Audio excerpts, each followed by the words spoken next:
Welcome to Career Practitioner Conversations. This podcast is presented by the National Career Development Association. Hello, and thanks for listening. I'm Melissa Venable, NCDA Director of Professional Development, and it's my pleasure to welcome you to the third of a 3-episode series of conversations with Justin Wright, Ted Meyer, and Carly Inkpen. They're the authors of the book, Finding a Job That Loves You Back. They're joined by Courtney Warnsman, NCDA's trustee for private practice, business industry, and agencies. This episode focuses on strategies for working with mid and late career clients. Welcome to our third installment of this podcast conversation around collaborative negotiation and career development and how those two things go together. Today, we're talking about the part of this work that happens when you get to mid-career. When you're changing careers, you've reached a fairly senior role and you want to have a switch. You've made your classic midlife crisis moment, and now it's time to shift, or you're just moving along and everything's fine.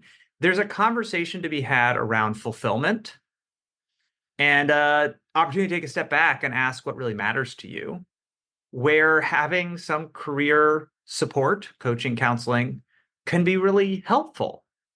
And many people don't get it. So we want to talk today about what is the work that is useful to do at that stage of career? How do we as professionals in this space approach it? And what gets in the way of people actually stepping up and seeking out support when they're in that mid-career moment of decision? So the first question I want to ask is, how are the questions that people face different when they get to the mid-career? Imagine you're working with someone who is at a mid-career point and they're coming to you for support. What are the orienting questions that are driving them that are going to be different than someone who's, 23? So there could go a lot of ways with this question. So I'll latch on one part of it, which is really the options available to them.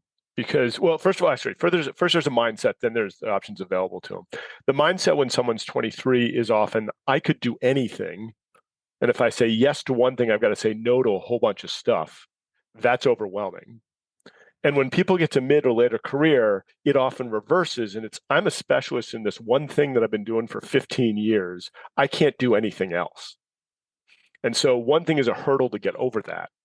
The other is, what they can do is much broader now. They can get a full-time role, of course, but they could also maybe join a board of directors, maybe start their own consulting firm to advise people on whatever, maybe join an advisory board for a startup. There are lots of different options available to them now, which weren't before, which makes it a very robust conversation about which way to go and what would fulfill their needs.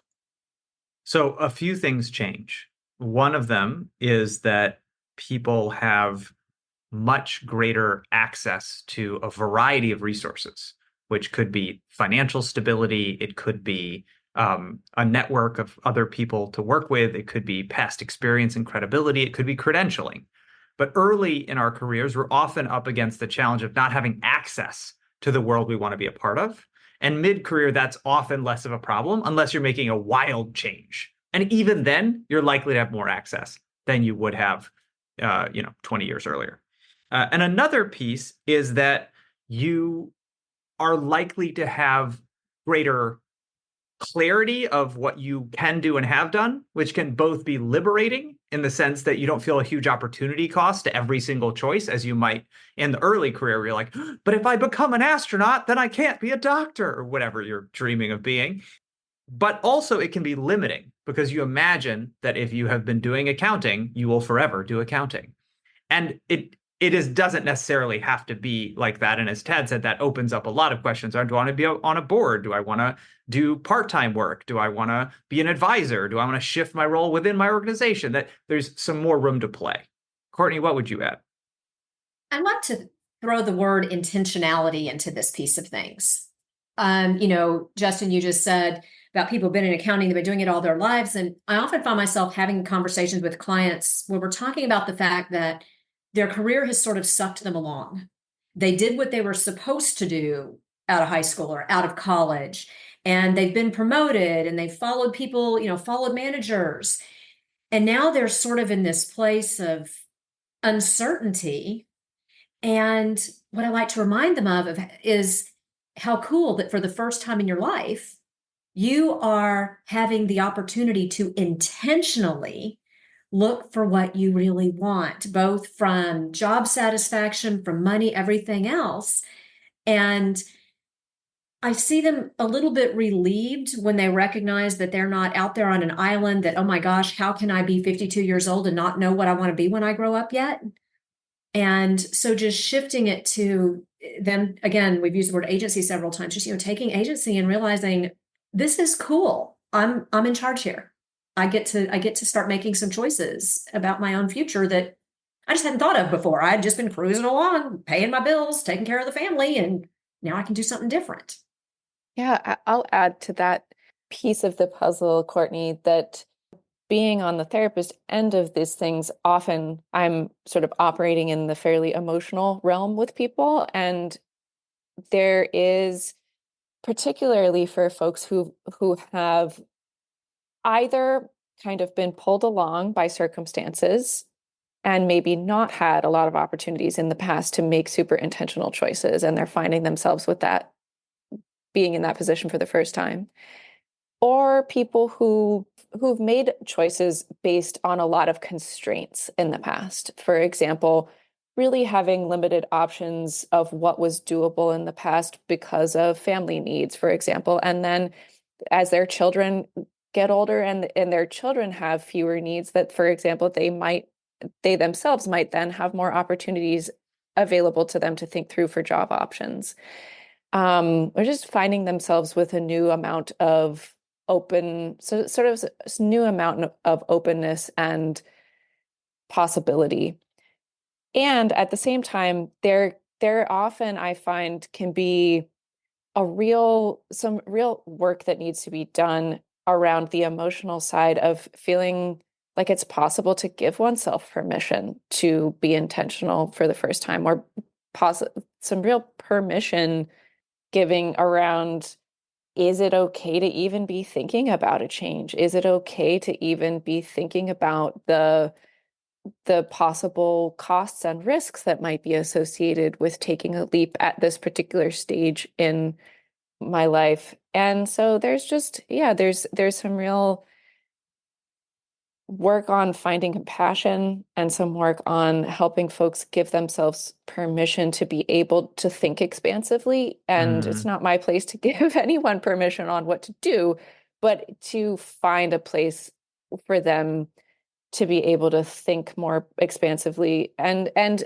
another piece of this puzzle often is there really can often be some real burnout that is bringing someone to this decision point of, do I want to keep doing this? Can I even keep doing this? And if not this, then what? And so again, I find myself in the place of trying to sort of facilitate and open up permission for there just to be space to think through all of that and for clients to think through it themselves in a really compassionate way. And that, connecting back to our very first conversation, is a really interesting moment for us to bring some advocacy, because we all get to see inside the careers of many people. And most people only get to see inside the careers of maybe themselves, maybe a spouse, maybe a friend or two. And when I first started in the conflict resolution world, I did dozens and dozens and dozens of informational interviews. And I was amazed and somewhat horrified to discover that almost everyone I really admired in the field had ended up there sort of by accident. That most people's careers unfold through a series of accidents and good fortune and random choices and things they had no control over, with some choice woven through. But they didn't say, I want this, and then set a course and we can share that. That's really normal. If you're mid-career and you're like, how did I get here? Is this what I want? you are in good company. Most people are there. And then if your next thought is, can I make a change? Is this safe? Do I even have permission to care about what I want? You're also in good company. That's really normal. And so that seems like a great place from our first conversation to be doing some advocating, some advising that says, this is something that I know from my context that you might not. The other piece I wanted to note, Carly started moving us into the conversation about what gets in people's way. And one of them is feeling like, I don't have permission to do this. And I'm interested, Courtney and Tad, what do you see cause people, because I think based on the conversations we've had, this seems like a great time to get some career support. But a lot of people don't. So why? So a lot of times, especially with people in the mid to later career, they are starting to feel like they've got a certain status, they've made some achievements, and for them to admit to the rest of the world that they don't know what to do next, that they're not sure, that's a real leap for them. And so it's almost and they're worried about exposing themselves. So and a lot of times they don't trust anybody enough to share that. Which means they're trying to do it themselves. I have to do this myself because I can't expose myself. I got to just figure it out and make the move. And that is, I think that's one of the biggest hurdles I've seen about having people give themselves permission to ask for help. And I want to throw in here some other about both permission and status. One of the things that I find with clients, and Tad, you said they've reached a certain status, and with that has probably come a certain compensation and all of that. And then often when they start looking for those really fulfilling roles for their encore careers or whatever they want to call it, those roles are not in the same place from a compensation perspective. And so they're like, but I just, I can't take a step back, or I feel like I'm taking a step back. And to me, it's about giving themselves permission to make a decision to take a step forward in doing something they really love or a place they really want to be. And if the salary goes down a little bit, as long as they can pay their bills and live their life and do all they want, it's okay. But sometimes they almost are apologetic about wanting to take a new role that isn't that same level of status or money, even though they feel like they would just love going to work every day. So that combination, that giving them permission and more importantly, having them give themselves permission to make these kinds of changes.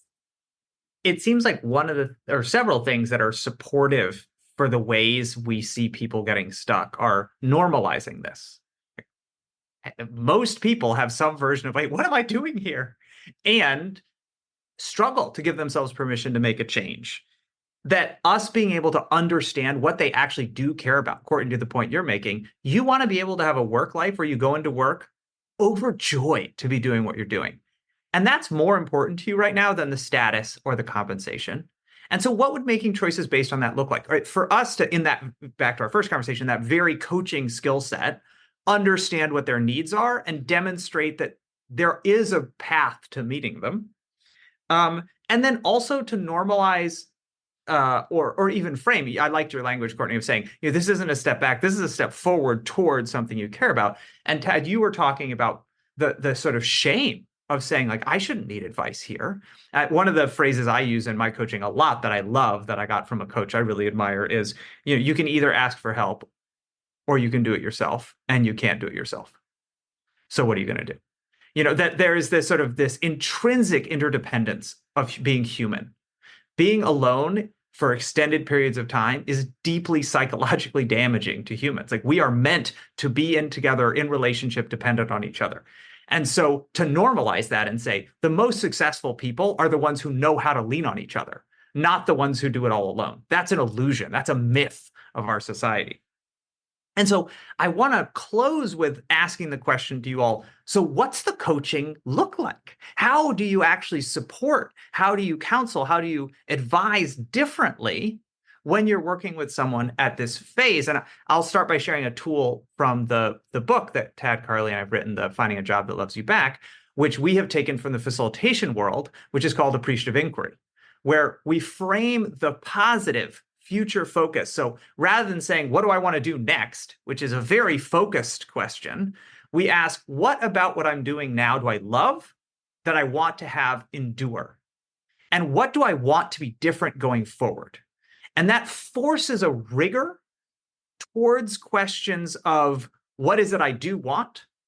Because I can say, I really don't like working in an office with no windows, but that doesn't tell me what I want. Do I want windows? Do I want to work not in an office? Do I want to be outside? Do I need a break from my job because I'm so burned out? Like, that's actually not that helpful as saying, what is it you do want going forward? So that's just an example. But I wonder, what are the tools you all pull on, or the methodologies you use when working with people at the mid-career? So for me, it's similar to what, in addition to the appreciative inquiry, it's almost what I do with early clients also, which is finding out what's most important to them. It's getting into those, what we call in the book, your interests, your needs, your aspirations, and your drivers. What is it that is really important to you for the next stage of your career? And the appreciative inquiry identifies many of them. And then going back to some of the other tools we use to do that really can help people get solidified in what they want.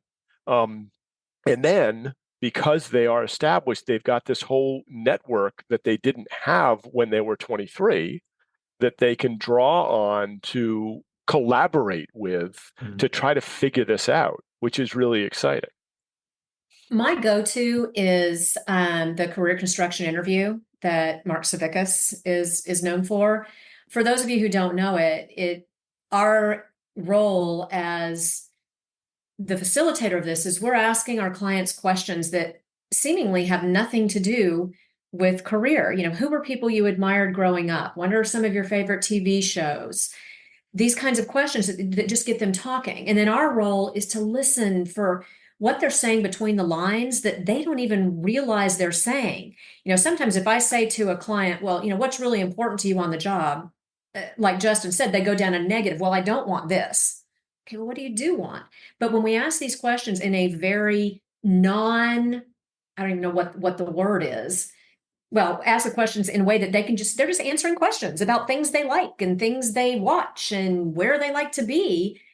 And then it's fun then parroting their words back to them and seeing their eyes light up and go, I just said that, didn't I? Yeah, you did. You knew this all along. It's just, there's too much pressure. I guess that's what I was looking for. Too much pressure to answer the question. Well, where do you want to go next or whatever? And so just getting them talking, the word authentically has come up in our conversation several times today, just very authentically, and then listening for what they're already saying. And it also builds some confidence in them that, okay, I've got this. I did say that. I didn't advise. All I did was say back to you exactly what you said to start with. I can add that a piece of this that I often find ends up being necessary in the process is when someone is making a change as an already established person or a person who has built something, has built a career, whether it's intentional or not, there's been a lot of effort, there's been investment of time and money and whatever it might be, then the idea of making a change really often also comes with, there are some pieces of loss. There can be a sense of loss that needs to be worked through, and trying to acknowledge those pieces of loss and to pull apart, to puzzle out, to tease out what pieces feel possible to sort of set aside and put behind you for now in order to allow those things that you really want to move forward towards. And I think I'm thinking back to the example that you gave, Courtney, of ending up working with clients in this stage who realize that they might need to give up some of the status or compensation in order to do something that aligns better with their values, aligns better with their interests.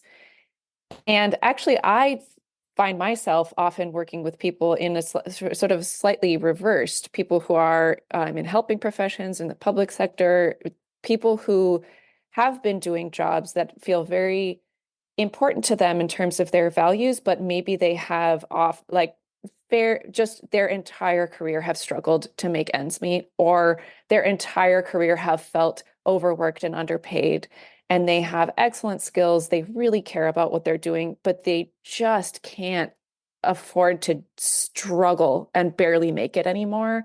And there's this sort of permission process around what would it mean to put my own needs forward more now, but what there that also might mean adjusting to a slightly less value-driven process, or a job that doesn't quite feel like it's helping the world as much. And what does it mean to process that loss? What does it mean to set that aside at a different era in one's life? So just working through that. Yeah. And one of the themes through this conversation is that our role shifts from guide to collaborator. At this stage in someone's career, we're less likely to sit down and say, all right, so you're starting out, this is your first resume, you're going to go for your first interview. Let me give you some ideas about how you're going to lay this out. And here's a process, and we're going to walk through it. And it's much more likely to sound like you are wanting to figure out where you want to go, and I will be supportive in that.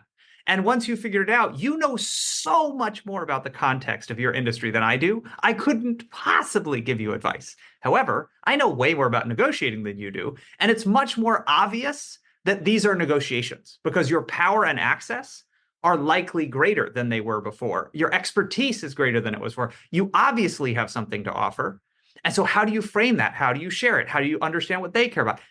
We can help you with that part of it. But it becomes this very cool collaborative design process where you're both of you are bringing expertise in a way that is both they are the experts on themselves, obviously, and that has always been true. But now they are also the experts on their industry, their work, their skills in a way that it was just less salient at the beginning of the process. So this is the end of these 3 wonderful conversations we've had. I want to thank you, Tad, Carly, and Courtney for being part of this. And thank you to NCDA for giving us some space to have these conversations. And we hope you enjoyed them. Thanks, everyone.